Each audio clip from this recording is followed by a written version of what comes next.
257वां दिन। नए अहदनामा में से आज की तलावत गिलतियों के नाम पौलुस रसूल का खत, उसका पहला बाब, पहली आयत से लेकर 24वीं आयत तक।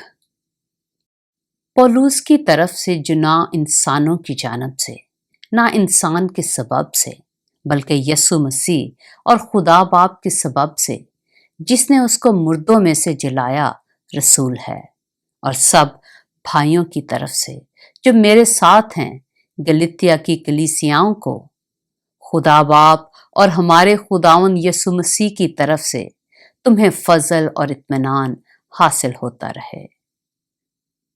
उसी ने हमारे गुनाहों के लिए अपने आप को दे दिया ताकि हमारे खुदा और बाप की मर्जी के मुआफिक हमें इस मौजूदा खराब जहां से खुलासी बख्शे।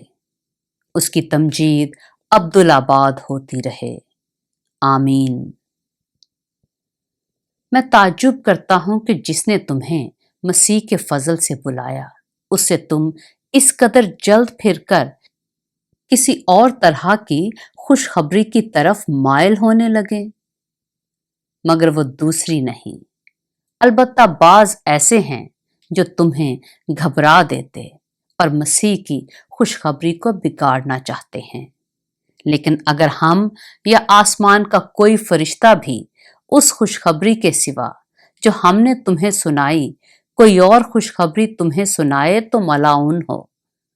जैसा हम पेशतर कह चुके हैं, वैसा ही अब मैं फिर कहता हूं कि उस खुशखबरी के सिवा जो तुमने कबूल की थी, अगर कोई तुम्हें और खुशखबरी सुनाता है तो मलाउन हो। अब मैं आदमियों को दोस्त बनाता हूं या खुदा को? क्या आदमियों को खुश करना चाहता हूं? अगर अब तक आदमियों को खुश करता रहता तो मसीह का बंदा ना होता।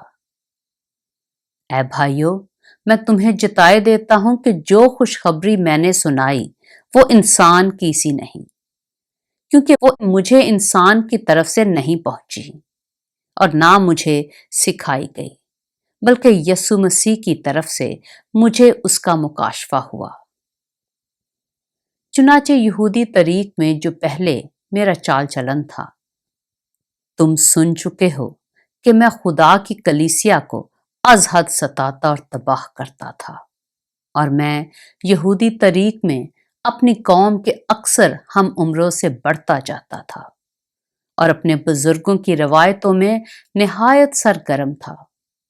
लेकिन जिस खुदा ने मुझे मेरी मां के पेट ही से मखसूस कर लिया और अपने फजल से बुला लिया, जब उसकी ये मर्जी हुई कि अपने बेटे को मुझ में जाहिर करे ताकि मैं गैर कौमों में उसकी खुशखबरी दूं, तो ना मैंने गोश्त और खून से सलाह ली और ना यरूशलेम में उनके पास गया जो मुझसे पहले रसूल थे, बल्कि फौरन अरब को चला गया। फिर वहां से दमिश्क को वापस आया। फिर 3 बरस के बाद मैं कैफा से मुलाकात करने को यरूशलेम गया और 15 दिन उसके पास रहा, मगर और रसूलों में से खुदावंद के भाई याकूब के सिवा किसी से ना मिला। जो बातें मैं तुमको लिखता हूं, खुदा को हाजिर जानकर कहता हूं कि वो झूठी नहीं।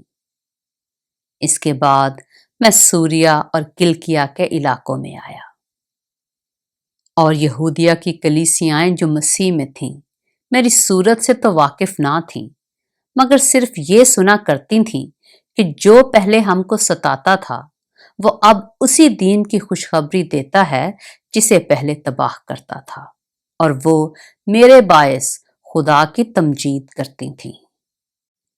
पाक कलाम के पढ़े और सुने जाने पर खुदावंद की बरकत हो।